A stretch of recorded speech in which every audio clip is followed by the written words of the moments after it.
Mmh. Je pense que manquer quelque chose. Ah, c'est un cahier. Oui, la pâte, c'est cahier plastique. Pour faire le pendentif, vous avez besoin de plastique, des crayons feutres ou des crayons couleur, des ciseaux, du papier d'aluminium, du papier sablé, un poinçon et un four. On commence par découper le plastique. Un contenant transparent trouvé à l'épicerie peut faire l'affaire. Toutefois, assurez-vous que celui-ci est un numéro 6 dont le signe de recyclage. Assurez-vous que le contenant est bien propre. Le plastique est prêt. Étant donné que Mimi va utiliser des crayons couleur, il faut sabler le plastique pour une meilleure adhérence. Par contre, si vous utilisez uniquement des crayons feutres permanents, vous n'avez pas besoin de faire cette étape. Vous pouvez maintenant dessiner sur votre plastique. La couleur peut sembler un peu pâle, mais une fois cuite, elle sera beaucoup plus saturée. Également, assurez-vous de faire votre image beaucoup plus grosse que le format que vous désirez, car elle va diminuer de 2 à 3 fois de sa grandeur, la rendant beaucoup plus petite. On a décidé de faire un pendentif, mais vous pouvez utiliser la même technique pour faire une variété de choses, comme d'autres sortes de bijoux, des aimants, même un pic de guitare si vous voulez. C'est fini de dessiner.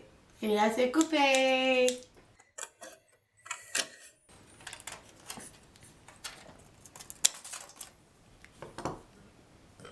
Tadam! On a préféré faire le trou avant de chauffer, puisque le plastique va devenir plus difficile à travailler. Pour la mise au four, vous pouvez mettre le pendentif sur du papier d'aluminium ou sur du papier parchemin mis sur une plaque. Le temps de cuisson est très court, allant de 1 à 4 minutes, dépendant de la largeur de la pièce. Mettez le four à 350 degrés et attendez qu'il soit bien chaud avant d'y mettre votre fondue. Partez un ventilateur ou ouvrez une fenêtre pour vous assurer d'avoir une bonne aération. Ne vous inquiétez pas.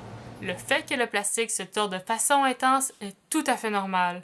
Dans peu de temps, il va se réaplatir. Si vous désirez jouer un peu avec la forme, le plastique est encore malléable quelques secondes après sa sortie du four. Voilà! Voici la différence entre avant et après l'avoir chauffé. Vous pouvez maintenant mettre un fil à votre pendentif. Ah, c'est joli. Waouh! À la prochaine. Mouah. C'est un cahier, c'est un cahier.